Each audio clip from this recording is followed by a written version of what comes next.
नमस्कार, मी संस्कृती आणि आपण पाहत आहात नवा मराठा। दिवसेंदिवस तापमान प्रचंड वाढत आहे।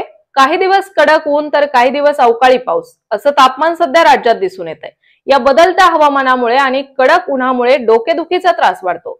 बऱ्याच जणांना हा त्रास अधिकच तीव्र जाणवतो। आता ही डोकेदुखी एवढी का वाढते आणि त्यावर उपाय काय, याचं उत्तर आम्ही तुम्हाला देणार आहोत। तुम्ही या उपायांचा वापर करून तुम्हाला होणारा त्रास कमी करू शकता। तर या कारणांमुळे होऊ शकते डोकेदुखी। डिहायड्रेशन होण्याची समस्या। उन्हाळ्यात अधिक तापमान असते, यामुळे डोकेदुखी होऊ शकते। उष्माघात झाल्यास डोकेदुखी वाढते किंवा उष्णतेमुळे अस्वस्थता निर्माण होते। जास्त वेळ उन्हात राहिल्यास डोकेदुखी होऊ शकते। कोणताही विशिष्ट वास घेतल्यास डोके दुखते।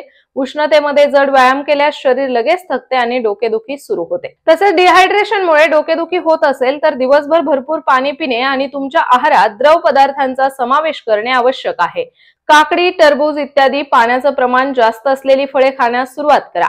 काम असेल तरच घराबाहेर पडा। सूर्यप्रकाशात जाणे पूर्णपणे टाळावे। जर तुम्हाला उन्हात बाहेर जायचे असेल तर तुमचे डोके पूर्ण झाकून घ्या, जेणेकरून सूर्यप्रकाश थेट डोक्यावर पडणार नाही। यासोबतच सुगंध विरहित क्रीम, सनस्क्रीन आणि इतर लोशन वापरा। याच्या वासामुळे देखील तुम्हाला डोकेदुखीचा त्रास होऊ शकतो।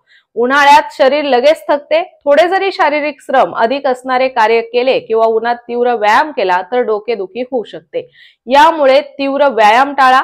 त्याबरोबरच आहारात हिरव्या पालेभाज्या समाविष्ट केल्याने मायग्रेन आणि डोकेदुखीच्या समस्यांपासून आराम मिळतो। त्यामुळे या काळात हिरव्या पालेभाज्या अधिक खा। जास्त त्रास होत असल्यास डॉक्टरांचा सल्ला घ्या। तर अशाच माहितीपूर्ण बातम्यांसाठी चॅनलला सबस्क्राइब नक्की करा।